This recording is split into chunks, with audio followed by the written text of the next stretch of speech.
بسم اللہ الرحمن الرحیم۔ Historical world T V YouTube channel کے معزز خواتین و حضرات، السلام علیکم۔ قصص الانبیاء کی ایک نئی ویڈیو حضرت علیہ السلام کی زندگی کے بارے میں آپ کو اس ویڈیو میں آگاہ کروں گا۔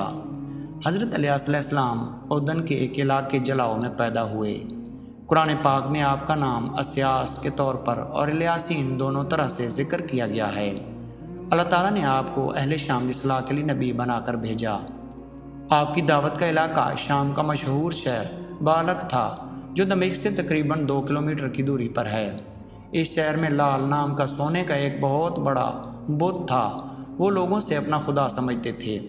حضرت علیہ السلام نے انہیں اللہ کی طرف عبادت کرنے کا ذکر کیا۔ ان کے بادشاہ کو دعوت دی کہ ان لوگوں کو آپ کی دعوت قبول نہ کیا اور آپ کے قتل کو پیش کرنے کے لیے چلے گئے۔ آپ وہاں سے چلے گئے۔ جب بادشاہ مر گیا تو واپس آئے اور نئے بادشاہ کی دعوت دی کہ اس کے طور پر اس کی پوری قوم پر ایمان لایا جائے۔ حضرت علیہ السلام کی کہانی پیغمبروں میں سے ایک تھے جنہیں اللہ تعالیٰ نے بنی اسرائیل کی قوم کی ہدایت کے لیے بھیجا۔ ان کی زندگی کی کہانیاں حکمت، صبر اور اللہ کے دین کی سچائی کے پیغام پر مبنی تھیں۔ ایک دن حضرت علیہ السلام کو اللہ تعالیٰ کی طرف سے ایک اہم مشن سونپا گیا۔ آپ کو بنی اسرائیل کی ایک قوم جو عمالقہ نسل سے تھی کی ہدایت کے لیے بھیجا گیا۔ قوم اللہ کے احکام سے دور ہو چکی تھی اور بت پرستی میں مبتلا ہو چکی تھی۔ حضرت علیہ السلام نے اللہ کی رضا کی خاطر اس قوم کی اصلاح کی کوشش کرنا چاہی۔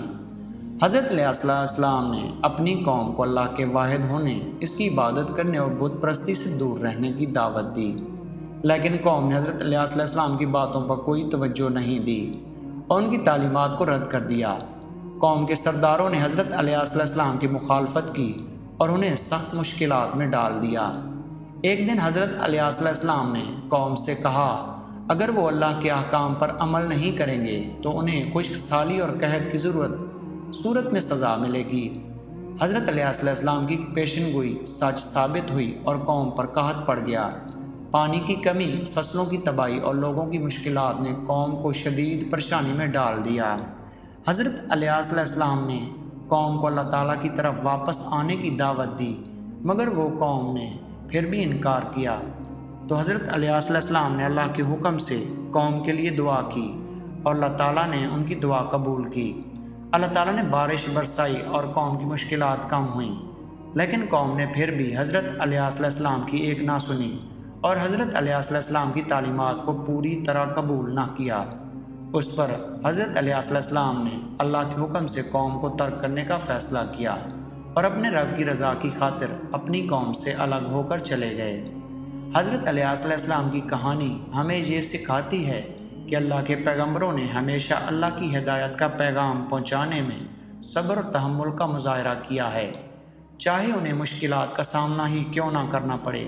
حضرت علیہ السلام نے اپنی قوم کی اصلاح کے لیے بھرپور کوشش کی اور اللہ کی رضا کی خاطر ہر قسم کی مشکلات کا سامنا کیا۔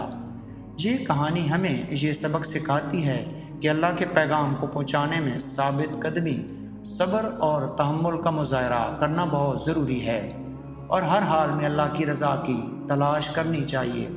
حضرت علیہ السلام کی زندگی کے حالات اور ان کی قربانیاں ہمیں دین کے راستے پر چلنے کی رہنمائی فراہم کرتی ہیں۔